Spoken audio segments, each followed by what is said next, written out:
Thanks, John. Thank you all for coming. Thanks for your interest in this country and its future. We've got some big challenges ahead of us. We've got an opportunity to make the world a more peaceful place and a freer place. And I believe as a result of the resolve of the United States of America, the world will be more peaceful and the world will be more free. And here at home, we got a challenge with our economy. I mean, frankly, it's not strong enough. It is not robust enough. Anytime somebody's looking for a job and can't find one means we've got to work together to create jobs. Now, the role of government is not to create wealth. The role of government is to create an environment in which the entrepreneurial spirit can flourish, in which people are encouraged to invest and save, in which there's confidence in the future of the country, and that's what we're here to discuss today. I want to thank John Snow for agreeing to serve in our administration. He came at a pretty tough time. Some people would have said, well, I don't think I want to take on the job unless everything is pre-cooked and, you know, the markets will be surging. But he realized that this country needed all of us pulling together, and so I asked him, I said, would you be willing to leave the private sector to serve America? And he said yes, and I'm thankful for that. I'm glad to have him on my team. His job is to talk about our program all around the country, and particularly in the halls of Congress, and convince them about the wisdom of what we're proposing. I appreciate speaking about halls of Congress. John mentioned George Allen, the senator from Virginia. I'm glad that George is here, and Don Manzullo from Illinois is here too. I'm honored both you guys came. I appreciate your interest. We look forward to working with you and your colleagues, both Republicans and Democrats, to do what's right for the American people. I want to thank Chuck Schwab as well for coming. He's a leading entrepreneur in the country, built his own business. Tomorrow when I go down to Florida, I'm going to talk about the dreams for small businesses to grow to be big businesses. This is a guy who took a small business and grew it into a big business. It's really what America is all about, is to have unlimited horizons for people to take risk so they can achieve dreams, no matter what their status in life may be. And the Schwab Company certainly represents the great entrepreneurial spirit of our country. I also want to thank Susan Messenger and David Hutchins, who run the Society for Human Resource Management. Thank you for opening up your hall. It's awfully thoughtful of you to let us come in here. I fully recognize it's not easy to host a presidential entourage, but you did it, and thanks for giving us a chance to come and talk about how we're going to address some of the big challenges here at home. My attitude about the economy is that, first, we've done a pretty remarkable job here in America of overcoming some difficulties. The first 3 quarters of the year 2000 were recessionary. They were negative growth.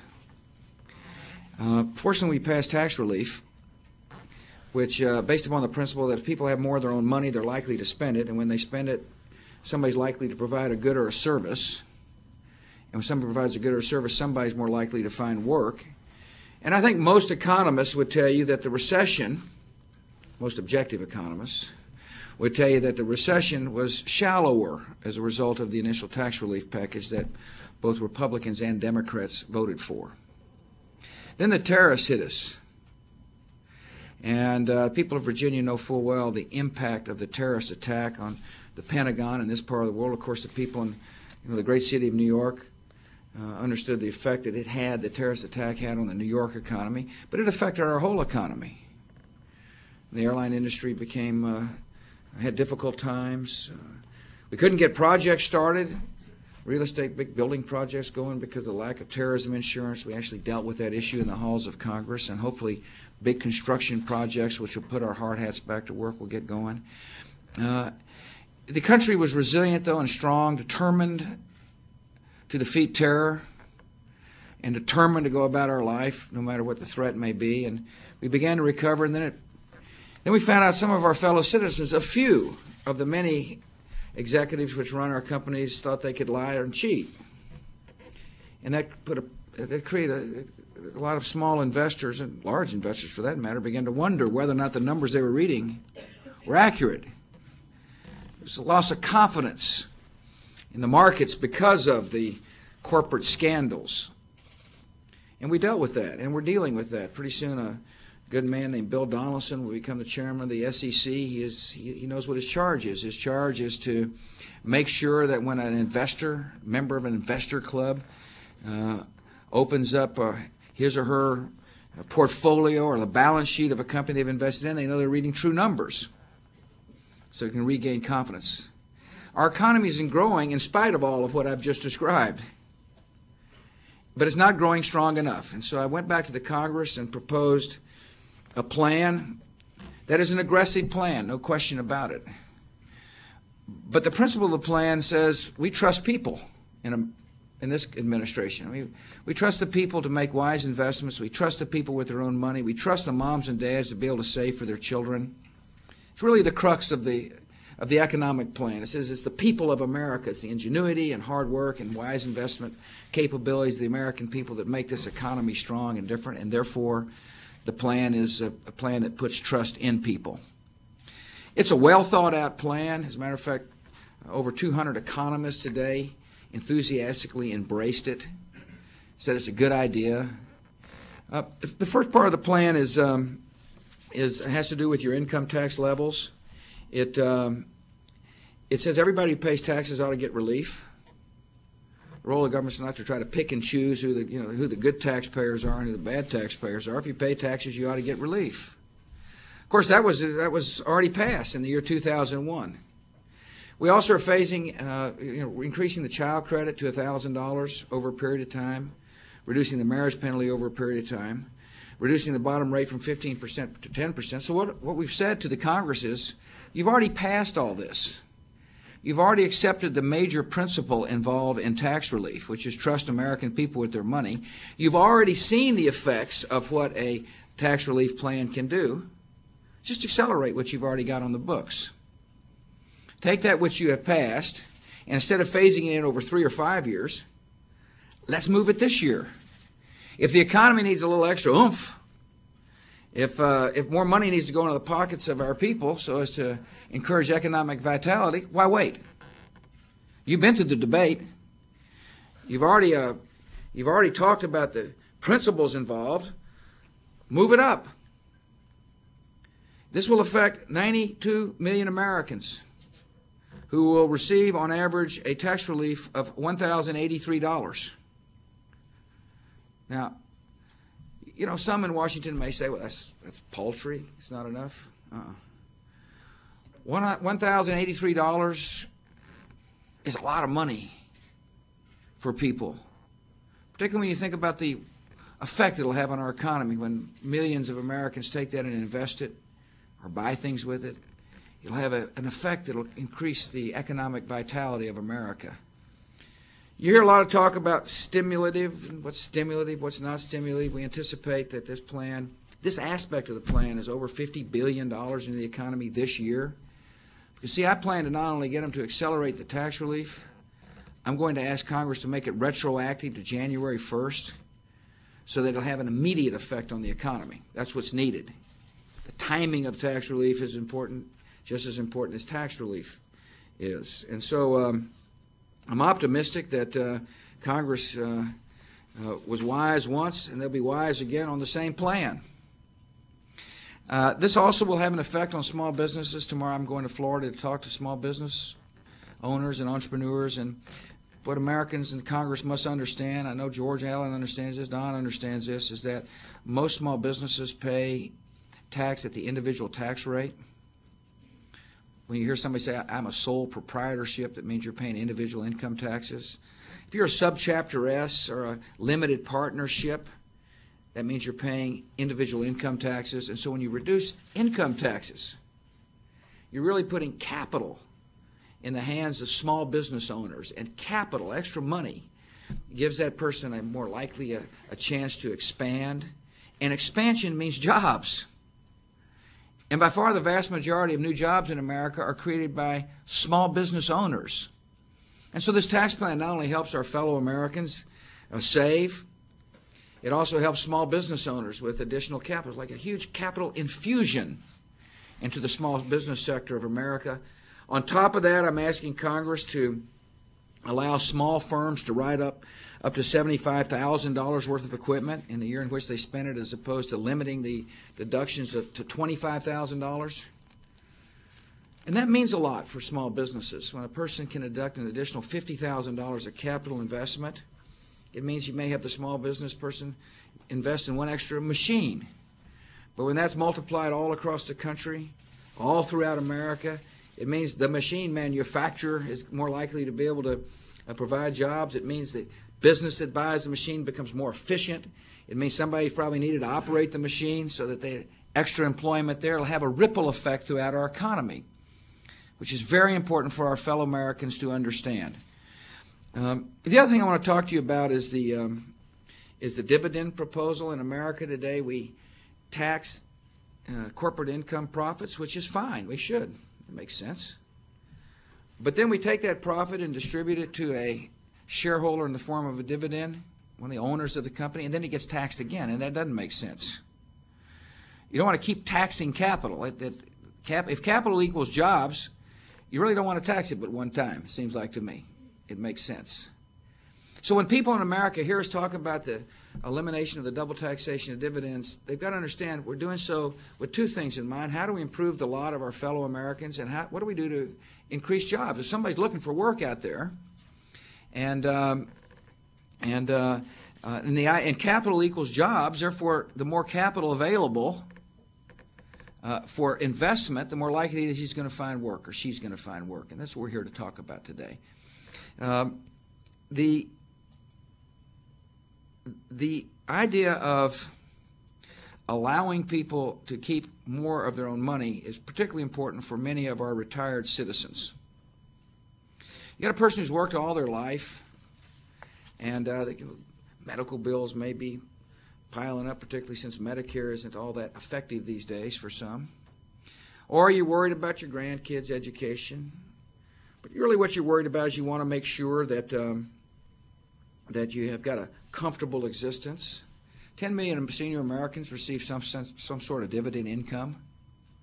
It certainly makes sense to me that if part of good policy is to encourage job creation with more capital, it's a nice dividend, so to speak, to allow our seniors to have more money as well. So this relief plan will immediately give seniors $800 on average a year more money, which is vital for their retirement. It's a plan which affects people's lives in a positive way. Secondly, this is a nation of investors. It used to be, when you talk about stocks and bonds, it probably wasn't all that long ago. You'd say, well, gosh, how's your portfolio? And that would probably pertain to, a handful of people that lived, knew something about Wall Street. There probably weren't a lot of them in Crawford, Texas, all that long ago saying, hey, my portfolio's good, how's yours? But now America is becoming a nation of owners and investors. We're a much more sophisticated country when it comes to stocks and bonds. 84 million Americans own a stock directly and or through a pension plan. And so therefore public policy which affects stock ownership, public policy which affects those who own equities, and those public policy which encourages ownership, makes sense. I mean, after all, we want 100% of our people to be a part of the ownership society. The more somebody owns, the more somebody's going to have a stake in the future of the country. We want everybody to have their own home. We want everybody to have their own balance sheet, their own savings, their own plans, and excluding the double taxation of dividends rewards small investors. It encourages stock ownership. It also will have a positive effect when it comes to our corporate America. And a lot of corporate America said, invest in me, the sky's the limit. We have fantastic growth potential, they say, We may not be making any money, but hey, give me a shot. And that works in some cases. But it also makes sense to have people say, invest in me because you're going to get a steady source of the cash flow of my company. I'm going to share it with you. We're proud that you took risk in us, and in return, we're going to give you a steady flow of cash, of the cash coming into the company through the form of a dividend. Eliminating the double taxation of dividends will encourage more of corporate America to distribute profits and cash flow to their investors through dividends. And that's good. That's a good corporate reform. It's also good for encouraging the ownership society, and it's good for enhancing the lifestyle of millions of Americans all across the country. The getting rid of the double taxation of dividends is good economic policy for the short term for America. It is good economic policy for the long term of America, and I urge the Congress to eliminate the double taxation of dividends.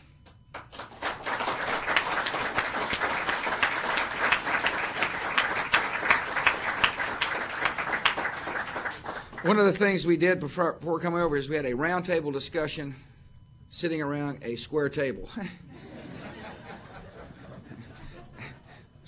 I appreciate Chuck providing the square table, but I'm more appreciative of the members of the round table who came to talk. Now, we talked to Joan Hanover.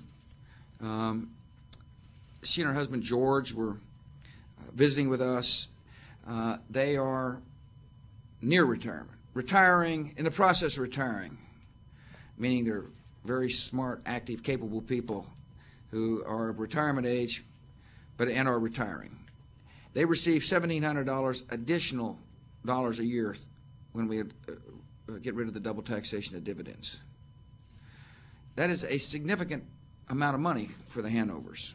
It's additional money that they can choose to do with what they can do with their own money. Part of the dialogue, by the way, the money we're talking about today is not the government's money. See, that's the other important thing to remember. It's an important principle when it comes to tax relief. It's your money we're talking about. And the Hanovers will have more money to invest. Joe Kemper will have an additional $1,600 he shared with us. The whole tax relief will actually give him $3,500 additional money in his own pocket, of which $1,600 will be from getting rid of the double taxation of dividends. I hope you didn't mind me saying that, Joe. But it's but the point is that I think Joe would tell you he's not one of these super rich in America. He's a guy who served his country. He worked hard all his life. $3,500 means something to him. When you hear the debate about this kind of class warfare rhetoric about, oh, this is for the rich, only for the rich, I want you to think about the Joe Kempers of the world. I certainly will. A fellow who worked for our government, and now a fellow who, we trust with that $3,500 because it's his money. And when he invests it, it's going to have a positive effect. All the Joe Kempers of the world taking that extra money and investing it will mean somebody else is likely to find a job. And that's important for our fellow Americans to understand. We met with Tim Roberts and the Lanes, Brian and Wendy Lane. They are younger parents. The tax relief plan will mean they will have more money to invest for their children. When they set aside some of the money that they get in a child's education trust, for example, and that compounds over time, it means it's more likely that that child is going to have a pretty good nest egg. The more money they have, the more likely it is they'll be able to save for their children's future. If we get rid of the double taxation of dividends, it means that one of the good investment vehicles for a child who is, young today will be a dividend-paying stock, because not only will the person be able to get the yield, the person will get the appreciation of the company in which they invest. These good couples work hard for their children. They make sacrifices for their children, and it makes sense for our tax policy to reward them for their sacrifices. The plan we've laid out is good for job creation. The plan we've laid out also speaks to the aspirations of many of our citizens, and that's very important for Congress to understand when they debate this plan. It speaks for the aspirations of the senior citizen to have a comfortable lifestyle when they retire. It speaks to the aspirations of the moms and dads to be able to invest for their children. It speaks to the aspirations of a person looking for work today. It really speaks to the hopes of our country, that we want our economy to be as strong as it possibly can be as we take on some of the great challenges which this country has ever faced. This country will accomplish anything we set our mind to. We will achieve peace in the world. We will work for freedom, not only here in America, a free and just society. We believe in freedom around the world because everybody has got worth. See, one of the great principles of America is everybody has dignity. Everybody counts. Everybody matters. As I said in my State of the Union, liberty is not America's gift to the world, it is God's gift to mankind, and that's what I believe. And as we think about how to have a better society and a more peaceful world, we've got to trust in the wisdom and strength of the American people. After all, the American people is this country's greatest asset. I boldly predict that with good policy, this economy will be strong. I boldly predict that with wise diplomatic policy, the world will be more peaceful. And I can predict that because we happen to live in the greatest nation on the face of the earth. Thank you all for coming. May God bless America.